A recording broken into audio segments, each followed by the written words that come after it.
प्रभु प्रियो, आज पेंतिकोस्त के पुनरुत्थान पर्व के पूर्व का आज का 8वां रविवार है और आज का विषय कहता है केवल परमेश्वर के अनुग्रह से हमारा हृदय पवित्र हो सकता है। केवल परमेश्वर के अनुग्रह से हमारा हृदय पवित्र हो सकता है।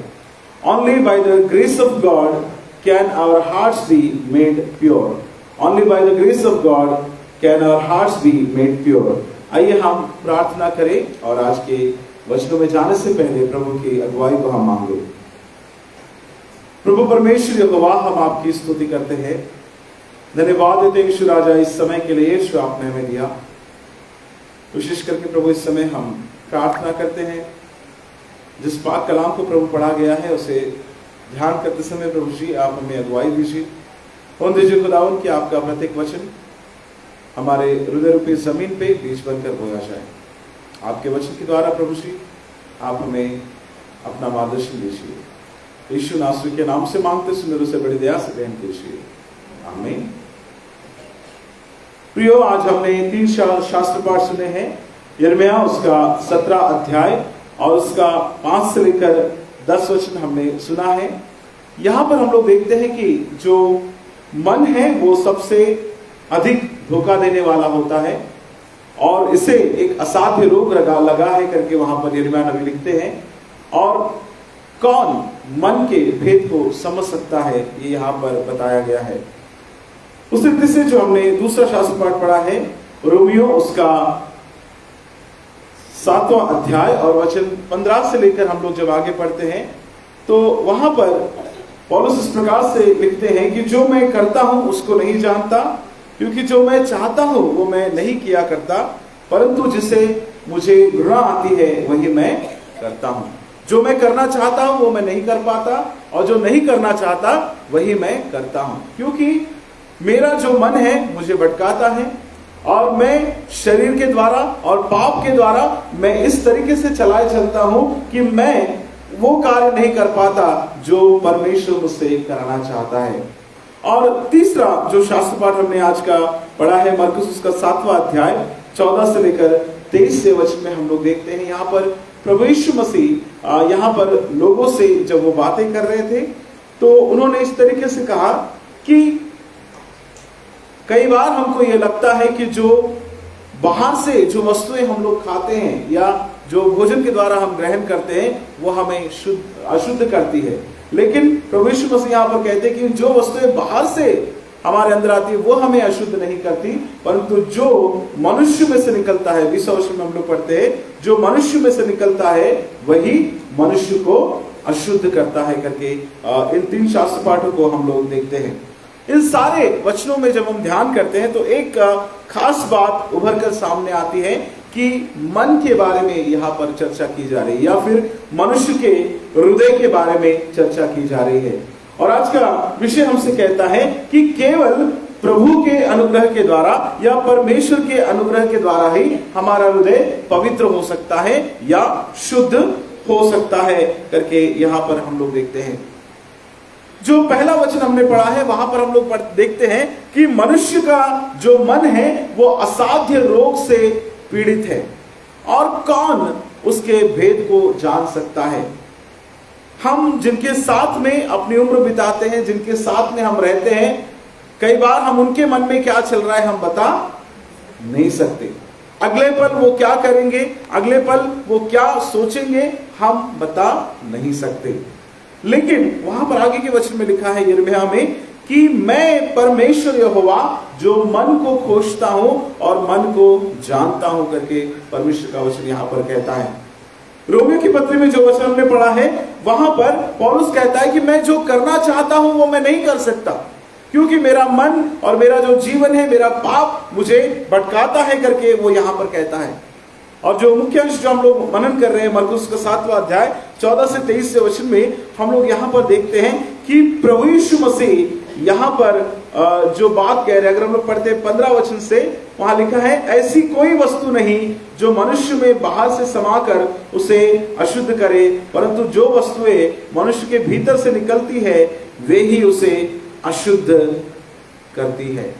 यहाँ पर प्रभु यीशु मसीह जो एक ट्रेडिशन है, एक संस्कृति है या एक रीति रिवाज है कि कैसे किन चीजों को खाना है, किन चीजों को नहीं खाना है और कौन सी वस्तुएं मनुष्य को अशुद्ध करती है, ये एक प्रकार की सोच वहां पर लोगों में थी कि कौन सी चीजें मनुष्य को अपवित्र करती है। और पुराने नियम में हम लोग देखते हैं कि यहूदियों को बहुत सारी बातें बताई गई थी कि किन किन बातों को ग्रहण करने के द्वारा या किन किन वस्तुओं को खाने के द्वारा वो अशुद्ध ठहरते हैं करके वहां पर हम लोग देखते हैं। लेकिन प्रभु यीशु मसीह यहां पर जो उनका ट्रेडिशन है, जो उनका रीति रिवाज है, उनको यहां पर वो चैलेंज वहां पर कर रहे हैं या उनको चुनौती दे रहे हैं। कई बार इंसानी सोच इस तरीके से होती है कि हमारा जो रिचुअल है, हमारा जो ट्रेडिशन है, उसका पालन होना बहुत जरूरी है, हमारे रीति रिवाज जो है उसका पालन करना बहुत जरूरी है।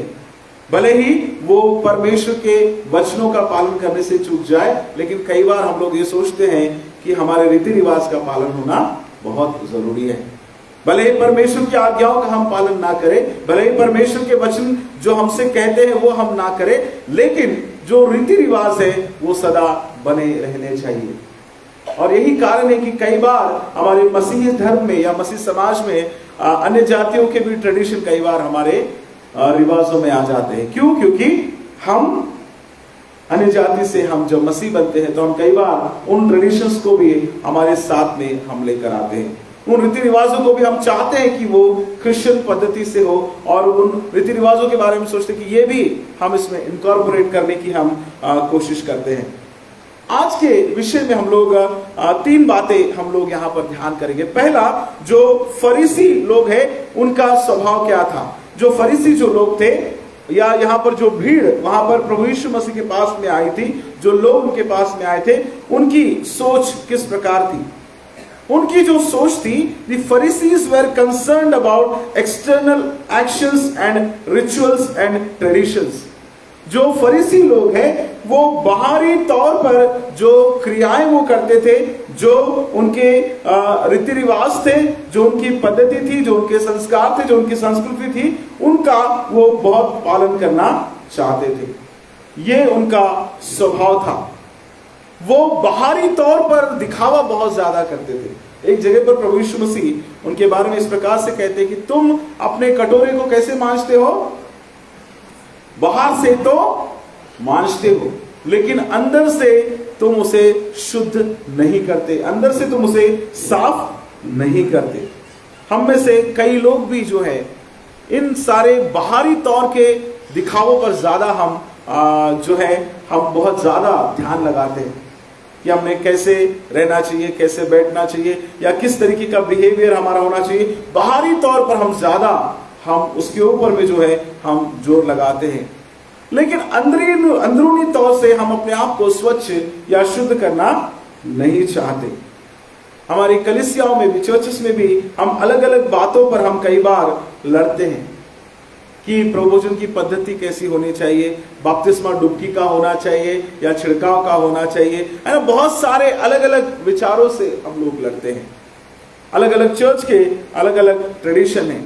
कई लोग बोलते हैं कि एडल्ट बैप्टिज्म लेना चाहिए, कई लोग बोलते हैं कि चाइल्ड बैप्टिज्म लेना चाहिए, कई लोग, तो हम लोग जो है इन बातों में कई बार हम डिवाइडेड हम लोग होते हैं।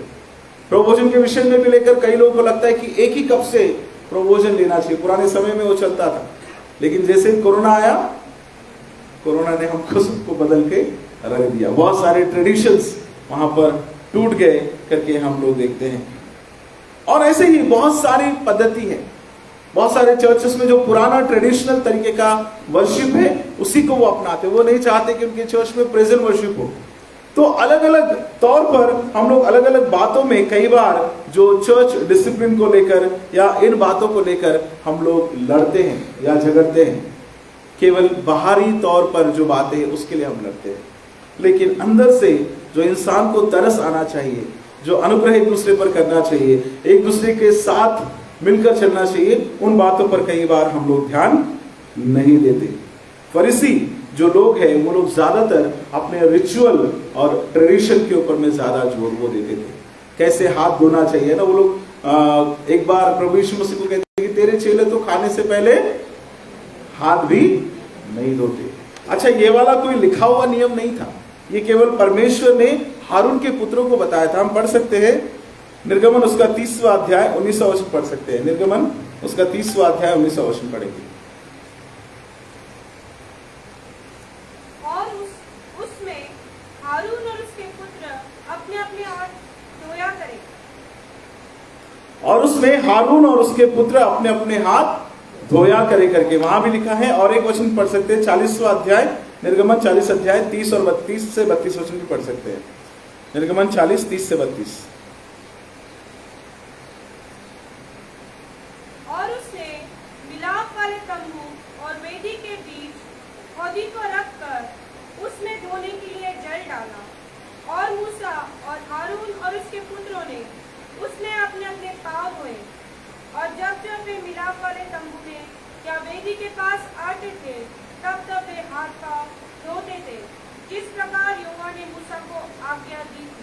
हाँ, जो बाहरी जो क्लीनिंग के बारे में परमेश्वर ने उनको बताया था और उस बोले हुई बातों का वो पालन करते थे।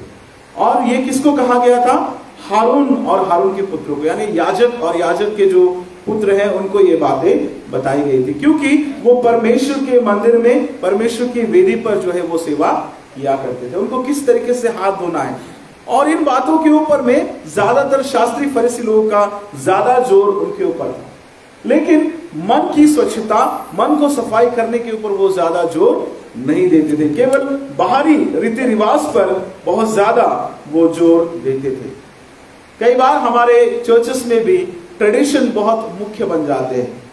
कई लोगों को लगता है कि ये चीज यहीं पर होनी चाहिए, इससे हटना नहीं चाहिए। कुछ कुछ लोगों की कुर्सियां भी फिक्स होती है ना, चर्चेस में कुछ कुछ लोगों की कुर्सियां भी फिक्स होती है कि अगर वो कुर्सी पर अगर दूसरा बैठ जाए, है ना, तो वो लोग हम लोग आकर बिल्कुल घूरने लग जाते हैं, मेरी कुर्सी पर कैसे बैठ गया। ये ट्रेडिशन बन जाता है, रहते रहते ट्रेडिशन बन जाता है। मैंने देखा है बहुत सारे चर्चेस में सिलेक्टिव चेयर सिलेक्टिव लोगों के लिए, और कोई दूसरा भी पहले आ जाए तो वो उस पर नहीं बैठता। अरे ये तो वो फलाना व्यक्ति की कुर्सी है, ये वो फलाना व्यक्ति की कुर्सी है। तो इस तरीके से हम लोग धीरे धीरे जो आदत है उसको हम ट्रेडिशन में हम लोग बदल देते हैं, और जब उस तरीके से नहीं होता फिर हम लोग लड़ने लगते हैं कि हमारे चर्च में तो ऐसा ही होता है, आज तक ऐसा नहीं हुआ, आज कैसे क्या पास्टर साहब ने बदल दिया। हम तो इतने साल से इस चर्च में आते हैं। शास्त्री और फरीसी इसी ट्रेडिशन को लेकर वो लड़ते थे। उनका जो फोकस था ज्यादातर बाहरी दिखावों के ऊपर में बहुत ज्यादा हुआ करता था। एक बिल्ली के बारे में आपको बताऊंगा मैं आज, जो सच में एक ट्रेडिशन बन गया। एक पादरी साहब थे, उनको उनके घर में एक पालतू बिल्ली थी, और वो जब जब रविवार को चर्च लेने जाते थे, उनकी बिल्ली उनके साथ में, क्योंकि घर लगा हुआ था, तो बिल्ली भी दौड़कर वेदी के ऊपर आ जाती थी और डिस्टर्ब किया करती। जैसे वो प्रोपोजन देते हैं, जैसे कुछ आराधना करते हैं, तो उस समय में बिल्ली जो है क्या करती थी, बहुत ज्यादा डिस्टर्ब किया करती थी। तो फिर उस पादरी साहब ने सोचा कि चलो इस बिल्ली का कुछ उपाय करना चाहिए। तो उन्होंने अपने जो चेले हैं या उनके लोग जो थे उनको बोला कि ये जो बिल्ली है, इसको जब जब मैं आराधना करने जाऊं तो उसको जो चर्च के सामने की जो कुर्सी है वहां पर जो बेंच है उसको एक चेन लगाकर वहां पर बांध देना। तो हर संडे या जब जब आराधना होती थी तो उस बिल्ली को पहले बांधा जाता था, उसके बाद में ही आराधना शुरू होती थी। तो ऐसा बहुत दिनों तक चलता रहा। और एक दिन वो जो पादरी है या वो जो प्रीस्ट है, उनकी डेथ हो गई, पर बिल्ली जिंदा थी। उनकी डेथ होने के बाद में भी लोग बिल्ली को बांधते थे, क्योंकि हमारे यहाँ का ट्रेडिशन है हर संडे आराधना करने के पहले क्या करना है, बिल्ली को बांधना है। ठीक है, बिल्ली बांधे, दूसरा पादरी आया, उसको नहीं पता था, चल रहा है। एक दिन ऐसा है कि बिल्ली भी मर गई। क्या हो गया, बिल्ली भी मर गई। फिर वहां पर जो चेले थे उन्होंने बोला अरे हमारे तो यहाँ का ट्रेडिशन है कि बिल्ली को बांधना है, फिर नई बिल्ली लेकर आए। तो कई बार हमारी पद्धतियां या हमारा ट्रेडिशन इस तरीके से था क्योंकि हमको उसका रीजन नहीं पता है। जो नए लोग आए उसके बाद में, वो पादरी के बाद में, उस चेलों के बाद में, उनको भी लग रहा था कि अरे हर संडे बिल्ली बांधने का हमारा पद्धति है, हमारे चर्च में बिल्ली बांधते हैं तो हमने भी बांधना ही चाहिए। कई बार हम लोग इस सोच को लेकर चलते हैं। चर्च में भी कई बार जो पद्धतियां हम लोग करते हैं, जो रीति रिवाज हम करते हैं, कई बार हमको उनका मतलब नहीं पता होता, सिर्फ इसलिए करते हैं क्योंकि फलाना व्यक्ति करता था या पहले ये लोग करते थे, इसीलिए हम लोग बहुत सारी चीजों का पालन करते हैं। लेकिन क्या कभी हमने उसके पीछे का मीनिंग समझने की कोशिश की? क्या कभी हमने उसके पीछे क्या अर्थ है ये समझने की हमने कोशिश की? ये जो बिल्ली है उसको हम लोग लिटर्जिकल कैट कहते हैं। लिटर्जिकल कैट यानी वो आराधना में शामिल होने वाली बिल्ली है। उस तरीके से उसको बांध कर रखा जाता था। कई बार हमारी पद्धतियां भी इस तरीके से बन जाती हैं। कौन इन रिचुअल्स को बनाता है या कौन इन ट्रेडिशंस को बनाता है? हम ही लोग हैं जो बनाते हैं। कई बार जो पद्धतियां, रूल्स, कानून जो है वो ताकतवर लोगों के द्वारा बनाए जाते हैं। कमजोर कभी भी कोई नियम नहीं बनाता।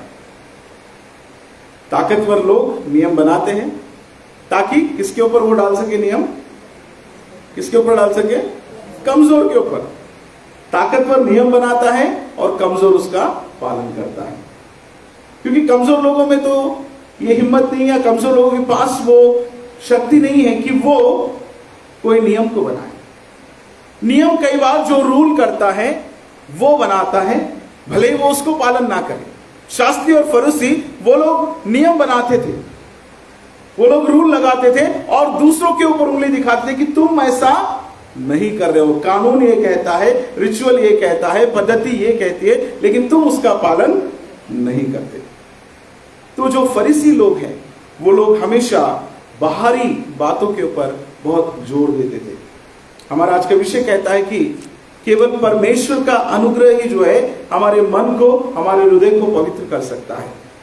शास्त्री फरीसियों का जो हृदय है वो अपवित्र था, लेकिन बाहरी तौर पर वो अपने आप को बहुत होली और बहुत पवित्र वो दर्शाया करते थे। दूसरी बात हम यहां पर देखते हैं कि प्रभु यीशु मसीह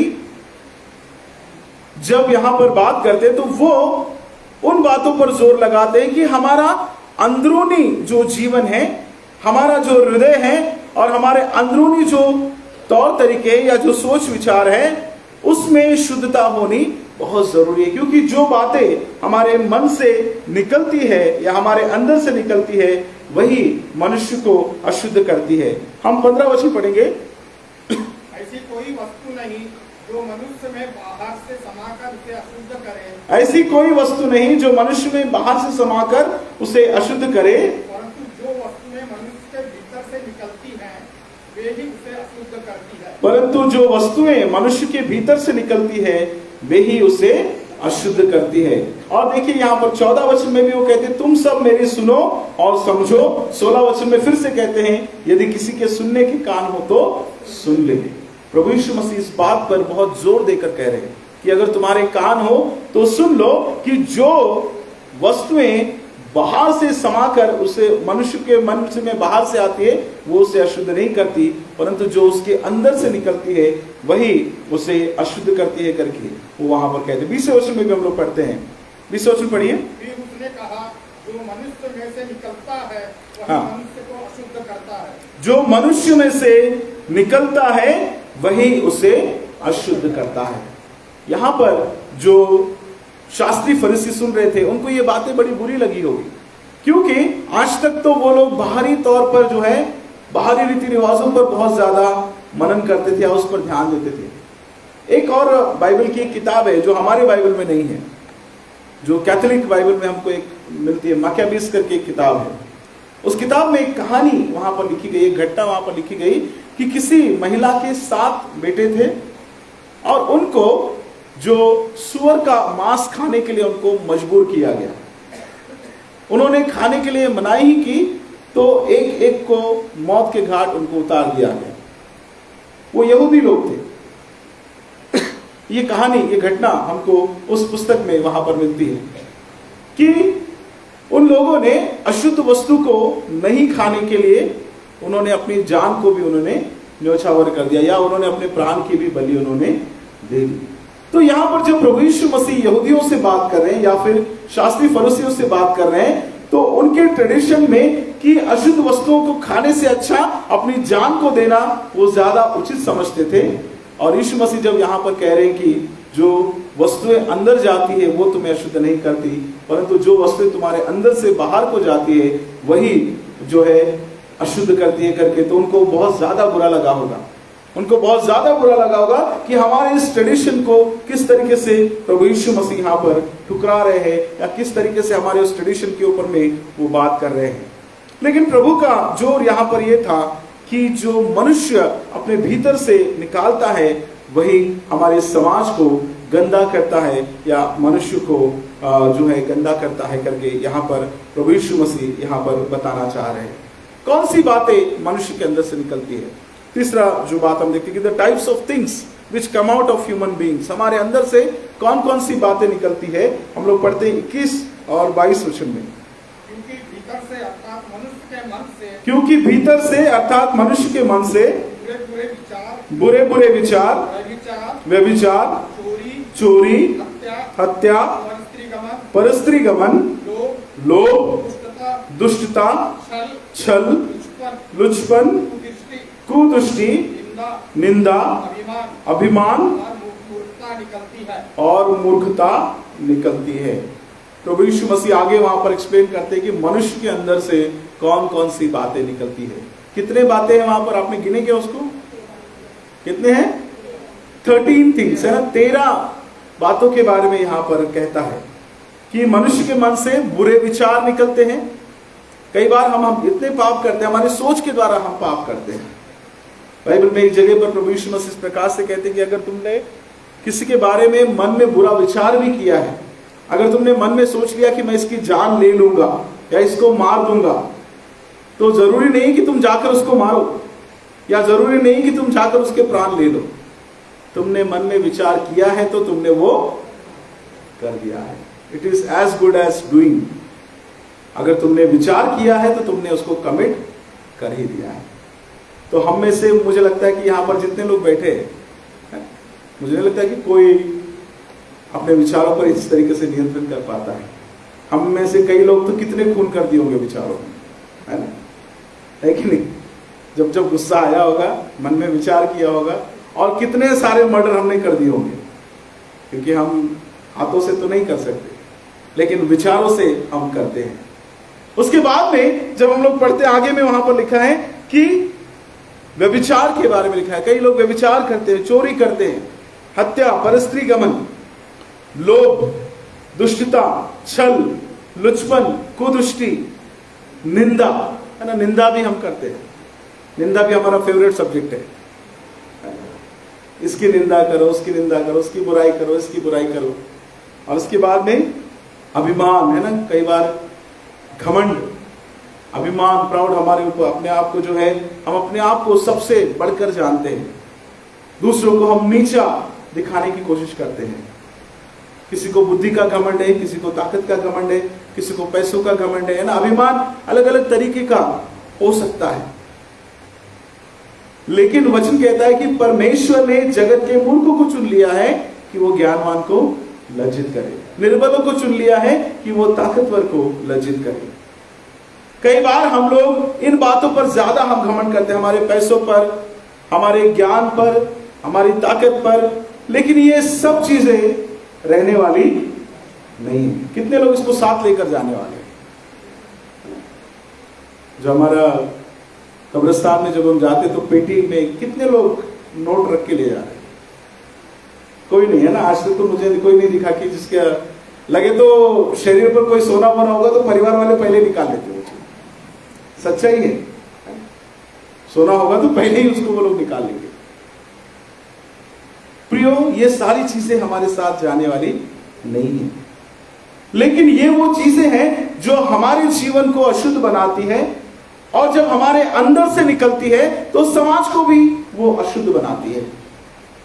जब ये बातें हम बाहर निकालते हैं तो होता क्या है, हमारे जो रिश्ते हैं, है ना, उसमें दरारें आने लगती है। ये सब चीजें जब हम करते हैं, जब हम निंदा करते हैं, हम हमारे रिश्तों को खराब करते हैं। जब हम अभिमान करते हैं, हम हमारे रिश्तों को खराब करते हैं। जब हम बुरे विचार करते हैं तो हम अपने रिश्तों को खराब करते हैं। जब हम चोरी करते हैं तो हम अपने रिश्तों को खराब करते हैं। जब हम व्यभिचार करते हैं, परस्त्री गमन करते हैं, तो भी हमारे रिश्तों को हम खराब करते हैं। कुदृष्टि, बुरी नजर अगर हम किसी पर डालते हैं तो उसके द्वारा भी हमारे रिश्तों को हम खराब करते हैं। छल करना, कपट रखना, लालच करना, लुचपन, ये सारी बातें इंसान का जीवन समाज में खराब करते हैं, सामाजिक रिश्तों को वो खराब करते हैं। इसलिए प्रभु यीशु मसीह यहां पर कहते हैं कि जो बातें बाहर से अंदर जाएंगी वो तो आपका सुबह निकल जाएगा, है ना। वहां पर लिखा है कि वो हमारे मन के द्वारा वो बाहर निकल जाती है, वो आपके शरीर में ज्यादा देर रहने वाला नहीं है। लेकिन जो बातें हमारी अंदर से निकलती हैं, जो 13 वस्तुएं जिसके बारे में लिखा गया है, ये बातें सदा रहने वाली है। कई बार देखो, हम लोग कुछ बातें जब बोलते हैं तो लोगों को वो बातें याद रह जाती है कि फलाना दिन मेरे को इन्होंने मेरे साथ में ऐसा किया था, फलाना दिन इस व्यक्ति ने मेरे साथ में ऐसा बर्ताव किया, इन्होंने मुझे ये बोला था। हम कई बार उस बात को हम याद करते रहते हैं। भले ही आपने 4 दिन पहले क्या खाया आपको याद नहीं रहेगा। मैं अगर आपको पूछता हूं बुधवार को आपने क्या खाया, कितने लोग आप बताएंगे? भूल जाते हैं। लेकिन जो 10 साल पहले आपको किसी व्यक्ति ने इसी चर्च का आपके बाजू में या आगे पीछे बैठ के किसी ने बोला होगा, तो आपको आज भी याद है। और हो सकता है मैं कभी आपके घर विजिट पे आता हूं, आप मेरे को बताए पास्टर साहब उन्होंने ऐसे ऐसा बोला था मेरे बारे में, क्योंकि हमको याद रहती है वो बात। जो चीजें हमारे अंदर से निकलती है वो हमारे जीवन को, हमारे रिश्तों को, हमारे समाज को दूषित करती है और अशुद्ध करती है। तो हम कैसे अपने मन को पवित्र कर सकते हैं? आज का वचन हमसे कहता है कि केवल प्रभु का अनुग्रह ही हमारे मन को पवित्र कर सकता है। हमारी काबिलियत नहीं है, हमारी खासियत नहीं है कि हम उसको कुछ कर सके, लेकिन केवल परमेश्वर यहोवा है जो हमारे मन को पवित्र कर सकता है। कैसे हम अपने आप को पवित्र करें? हमको अपने आप को जांच करना बहुत जरूरी है कि हमारा मन क्या सोचता है, दूसरों के बारे में हम क्या विचार करते हैं, हमारे मन से ऐसी कौन सी बुरी बातें निकलती हैं जो मेरे रिश्ते को किसी और के साथ में खराब कर रहे हैं, या मेरे परिवार के साथ, मेरे कलीसिया के साथ, मेरे लोगों के साथ, मेरे मित्रों के साथ, मेरे रिश्तेदारों के साथ ऐसी कौन सी बातें हैं जो मुझे अपवित्र कर रही है। इस बारे में हमको सोचना है, विचार करना है। और अगर हमको पता चलता है कि ये बात हमें हमारे रिश्तों को खराब करे तो उसमें हमको सुधार लाना बहुत जरूरी है। भजनकार कहता है, भजन संहिता उसका 139 अध्याय 23 और 24 वचन पढ़ेंगे। भजन संहिता 139 अध्याय 23 और 24 वचन पढ़ेंगे।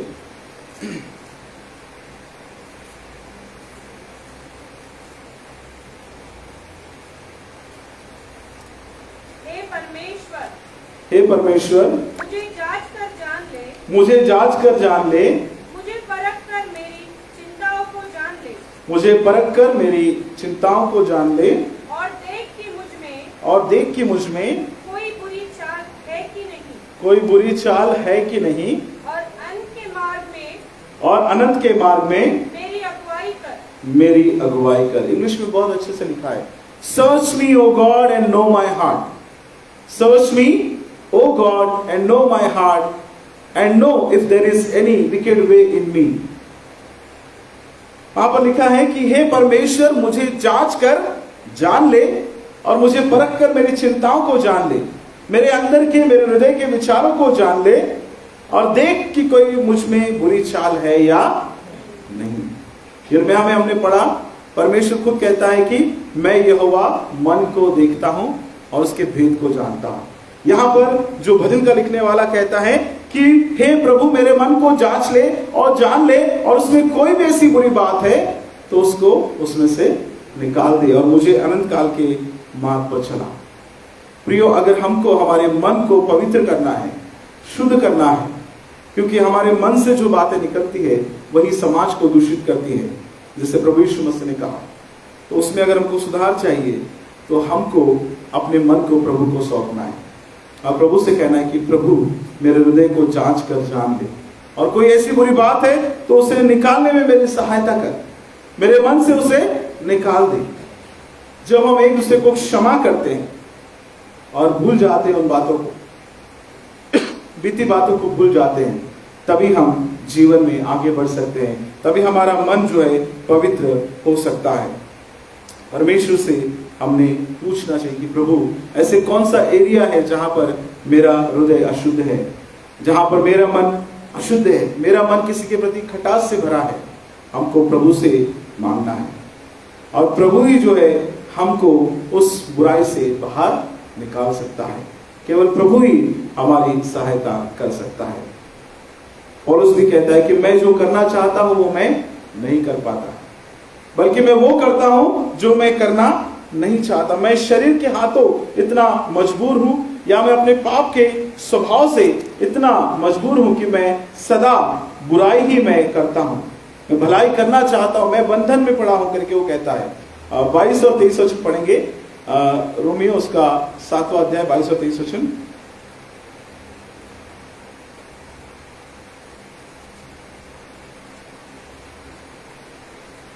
क्योंकि मैं भीतर मनुष्यत्व से तो परमेश्वर की व्यवस्था से बहुत प्रसन्न रहता हूँ, परंतु मुझे अपने अंगों में दूसरे प्रकार की व्यवस्था दिखाई पड़ती है, जो मेरी बुद्धि की व्यवस्था से लड़ती है और मुझे पाप की व्यवस्था के बंधन में डालती है, जो मेरे अंगों में है। हाँ, देखिए यहाँ पर वो कहता है कि मैं परमेश्वर मेरे जीवन में तो मैं भीतर से भले ही प्रसन्न हूं, लेकिन बाहरी तौर पर भी जो है मेरे जो अंग है मुझसे वो पाप कराते हैं। 23 वचन लिखा है कि पाप की व्यवस्था के बंधन में डालती है और जो मेरे अंगों में है, मेरा जो अंग है वो मुझे पाप करने के लिए मजबूर करता है। 20 वचन में लिखा है, यदि मैं वही करता हूं जिसकी इच्छा नहीं करता तो उसका करने वाला मैं न रहा, परंतु पाप जो मुझ में बसा है।